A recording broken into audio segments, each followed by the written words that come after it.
ในวันที่ 13 พฤษภาคม 2025 คณะประธานและคณะกรรมการสาพันธกแขวงสวรรณเขตได้เข้าวางพวงมาลาและกระตาดอกไม้อยู่อนุสาวรีย์นักรบนิรนามและอนุสรณ์สถานของท่านประธานไกรสอนพรหมวิหารทั้งนี้เพื่อแสดงความรู้บุญคุณและคุณงามความดีของบรรดาพนักงานนักรบปฏิวัติที่เสียสละชีวิตเพื่อประเทศชาติในสมัยสงครามต่อสู้กูซาดและจากนั้นที่สโมสรห้องว่าการปกครองแขวงสวรรณเขตสาพันธกแขวงสวรรณเขตได้เปิดกองประชุมใหญ่ผู้แทนสาพันธกแขวงสวรรณเขตครั้งที่5โดยการเป็นประธานของสหายพลโทแสงนวลสัญราชประธานศูนย์กลางสาพันธกแห่งชาติลาวและสหายบุญโจมอุบุญประเสริฐกรรมการศูนย์กลางพรรคเลขาคณะบริหารงานพรรคแขวงเจ้าแขวงสวรรณเขตประธานป้องกันชาติป้องกันความสงบแขวงพร้อมด้วยภาคส่วนที่เกี่ยวข้องมีสหายพันเอกสุริเวียงเสียนสวรรค์คณะสาพันธกแห่งชาติลาวประธานสาพันธกแขวงสวรรณเขตพร้อมคณะและผู้แทนสมบูรณ์ทั่วแขวงสวรรณเขตเข้าร่วมสหายพันโทคำลาเทพท้องแสนรองประธานสาพันธกแขวงได้ผ่านบทรายงานการเมืองทั้งสองภาคในระยะ5ปีผ่านมาสาพันธกได้ถือสำคัญต่อวิกงานศึกษาอบรมการเมืองนำพาแนวคิดให้ทันแถวสมาชิกนักรบเก่าทั่วแขวงอย่างตั้งหน้า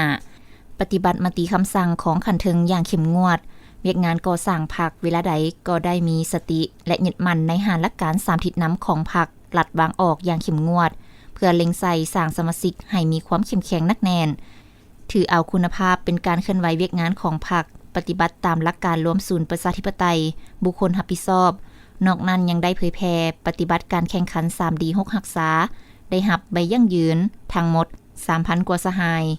เผยแพร่ขบวนการหักษาพัฒนาได้12ครั้งมีผู้เข้าร่วม310คนและลงเคลื่อนไหวสุกยูเวียกงาน2วาระแห่งชาติให้คณะและสมาชิกนักรบเก่าใน14ตัวเมือง1นครได้3ครั้งและวางทิศทางแผนการก่อสร้างในซุมปีต่อหน้าให้ได้รับประสิทธิผลดีขึ้นกว่าเก่าในพิธียังได้ปอนบัตรเลือกตั้งเอาคณะบริหารงานสุดใหม่ได้ตามระดับคาดหมายซึ่งได้เป็นเอกภาพเลือกเอาสหายพันเอกสุริเวียงเสียนสวรรค์เป็นประธานบริหารงานสาพันธกแขวงสวรรณเขตสหายพันโทแก้วคำบุญเลยเป็นรองประธานทั้งเป็นประธานกวดกาสหายพันโทสุวรรณกิตวงศ์สหายพันโทนางจันซ้อนเป็นคณะประธานและสหายก่อนลาวันนวลแสงจันทร์เป็นรองประธานกวดกาพร้อมนี้ยังได้ประกาศหับรองเอาประธานสาพันธกจำนวน15สหายประจำ14ตัวเมือง1นครเป็นกรรมการสาพันธกแขวง